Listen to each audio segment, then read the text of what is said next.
किसानों पर हमला बोलते हुए ये कहा कि जो किसान आंदोलन है उसमें लाशें लटकाई गई, उसमें यौन शोषण हुआ और उसमें महिलाओं के साथ में बलात्कार हुआ। तो एक बदतमीज सांसद पहले तो ये बता दे कि इसको ये खबरें कहां से मिली, कहां से। नमस्कार, आप देख रहे हैं एनबी न्यूज 24x7 नीलम बोध के साथ। साथियों, भारत का लोकतंत्र सबसे बड़ी खूबसूरती और इसी लोकतंत्र के माध्यम से इस देश की जनता को अपने सेवक यानी कि अपने नेता चुनने का अधिकार मिलता है। लेकिन कहीं ना कहीं नेता चुनते वक्त इस देश की जनता को सोचना चाहिए और समझना चाहिए कि आखिर वो किसे नेता चुन रहे हैं, क्यों चुन रहे हैं और उसके पीछे कारण क्या है। क्योंकि हम तमाम मुद्दों पर जाकर चर्चा करते हैं, तमाम मुद्दों पर एनालाइजेशन करते हैं और कहीं ना कहीं हम ये भी देखते हैं कि जब जब इस भारत देश में चुनावी बिगुल बजता है तो लोग धर्म, क्षेत्र, भाषा, जाति और पार्टी से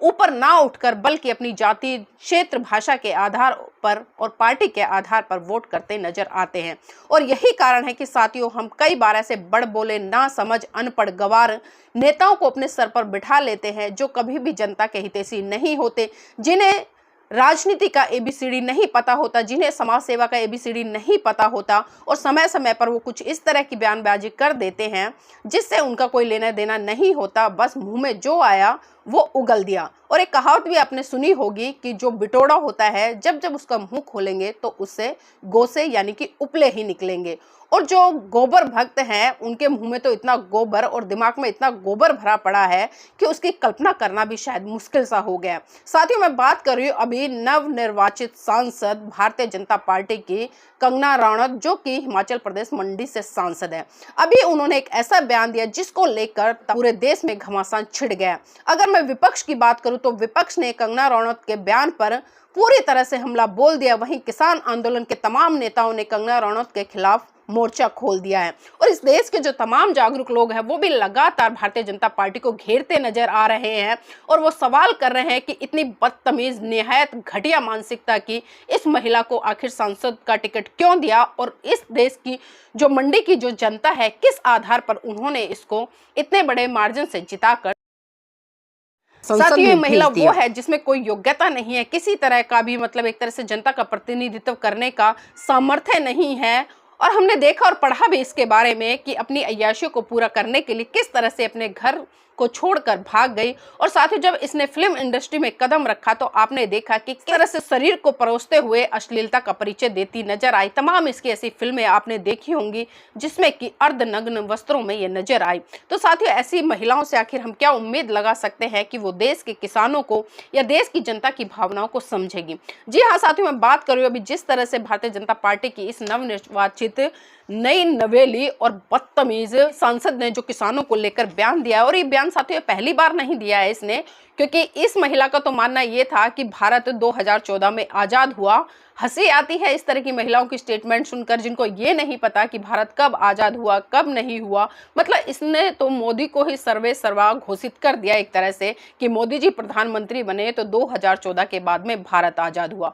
और इतना ही नहीं साथी, इसने तो मुंबई को भी पाकिस्तान की संज्ञा दे दी थी। और हमने देखा कि जिस तरह से इसने पंजाब को लेकर भी जो बांग्लादेश से तुलना की और इसने साफ साफ कहा था कि जो पंजाब की सरकार है वो पूरा का पूरा कानून अपने हाथ में लेना चाहती है ताकि वो इस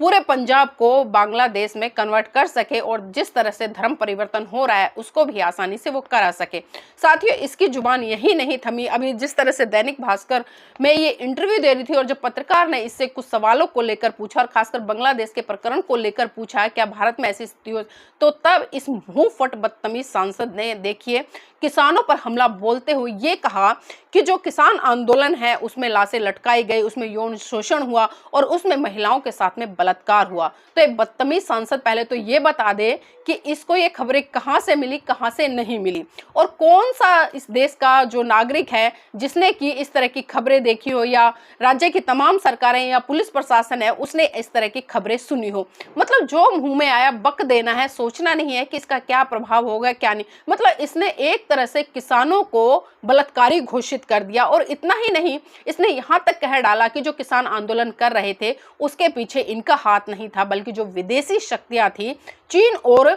अमेरिका जैसी शक्तियां इन आंदोलनों के पीछे लगी थी। और जब मोदी सरकार ने 3 कृषि कानून जो लेकर वो आए थे उनको वापस लिया तो किसान हक्के बक्के रह गए, क्योंकि उसके पीछे कारण बता रही है कि ये लोग खुद अपनी मर्जी से आंदोलन नहीं कर रहे थे, बल्कि विदेशों से इनको बहुत भारी फंडिंग हो रही थी, चीन और अमेरिका से, और उसी की सह पर ये आंदोलन कर रहे थे। तो आप सोचिए, ये घटिया मानसिकता की जो सांसद है, इसकी सोच आखिर क्या है, और इसको किसने बता दिया कि इन आंदोलनों में बलात्कार हो रहे थे, इन आंदोलनों में लाशें लटकाई जा रही थी, इन आंदोलनों में महिलाओं के साथ में छेड़छाड़ की जा रही थी। हाँ, एक बात मैं इसको जरूर बता दूं, और इसके तमाम समर्थकों को बता दूं जिन्होंने इसको जिताकर संसद में भेजा है, वहां पर जो दंगे फसाद हुए या जिस तरह से हमने देखा वहां पर किसानों के साथ में जो लाठीचार्ज हुए, अत्याचार, शोषण हुआ, वो भारतीय जनता पार्टी के कार्यकर्ता और संघी मानसिकता के लोग जरूर कर रहे थे, ना कि कोई किसान किसी तरह का बलात्कार या लाशें लटकाने का काम कर रहा था। और समझ में नहीं आता कि इस तरह की बकवास करने वाली इस सांसद को संसद में भेजा किसने।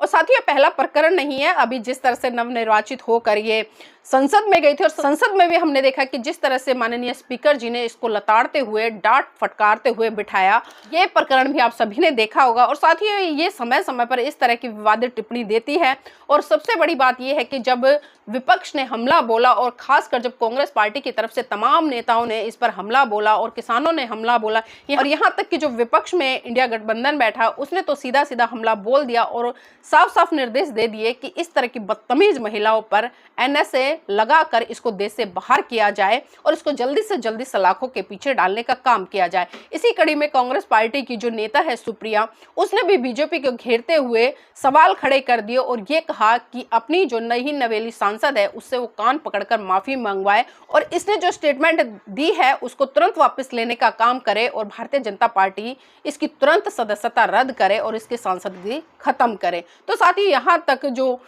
विपक्ष है उसने घेराव किया है। और इतना ही नहीं, जिस तरह से भारतीय जनता पार्टी की तरफ से भी साफ साफ कर दिया गया है कि जो कंगना रनौत है उसका ये निजी बयान है, पार्टी किसी भी तरह से इस बयान से ताल्लुक नहीं रखती है, और कंगना रनौत को लताड़ते हुए बीजेपी पार्टी ने साफ साफ निर्देश दे दिए है कि आगे से किसी भी तरह से पार्टी के संदर्भ में इस तरह की बयानबाजी नहीं करेगी। और मेरा सवाल है उन तमाम महिला सांसदों से जो आज बिल में छुपकर बैठी हैं और इस महिला सांसद के खिलाफ एक भी शब्द नहीं बोल रही हैं और ना ही किसी तरह की बयानबाजी कर रही हैं। आप वही हैं जो छोटी छोटी बातों को लेकर मगरमच्छ के आंसू बहाने लगती हैं। और स्मृति ईरानी जी कहाँ हैं? खैर, आप तो बीफ के व्यापार में व्यस्त होंगी, आपकी बेटी का होटल है उसको देख रही होंगी कैसे चल रहा है कैसे नहीं। आपको कहाँ फुर्सत है इस तरह की घटनाओं से। अगर यही बयान कोई और दे देता तो शायद आप हल्ला मचाकर, चिल्ला चिल्लाकर, शायद छाती पीट पीट कर अब तक बेहोश हो गई होती, लेकिन अभी आप सुध बुध में नहीं है। और माननीय हेमा मालिनी जी 3 बार सांसद हैं, आप तो तीसरी बार आई हैं, आप भी इस तरह से। खैर, आपकी तो मैं बात करूं, आपको तो फिल्मों से, नौटंकियों से, नाटकों से और नृत्य से फुर्सत नहीं मिलती। अगर फुर्सत मिले तो शायद आप इस विषय पर चर्चा करें और ये जो बदतमीज सांसद है आपकी पार्टी की, इसको लेकर कुछ बयानबाजी है, इसको सुधारने का प्रयास करें। लेकिन हम देखते हैं कि साथियों, जितनी भी ये भारतीय जनता पार्टी में सांसद महिला बैठी हैं, शायद मैं कहूंगी कि ये महिलाओं के नाम पर धब्बा है। क्योंकि जिस तरह से हम देख रहे हैं आए दिन बहन बेटियों के ऊपर अत्याचार, शोषण हो रहा है, इनके मुख से एक शब्द भी नहीं निकलता। चाहे मैं बिहार के मुजफ्फरपुर की बात करूं, या मैं अयोध्या प्रकरण की बात करूं, या मैं अभी आगरा में दलित बेटी के साथ में जो बलात्कार किया गया और उसको जिंदा दफनाने का प्रयास किया गया, और वो भी भारतीय जनता पार्टी का नेता है, उसका जो बैंकेट हॉल मिला है उसके अंदर, ये तब एक शब्द भी अपने मुंह से नहीं बोलते। और इनके तमाम पार्टी के नेता आकर तरह तरह से देशद्रोही स्टेटमेंट दे जाते हैं, किसानों को लेकर बलात्कारी बोल जाते हैं। मतलब वही किसान जो रात दिन मेहनत करके तपती धूप में, बारिश में, सर्दी में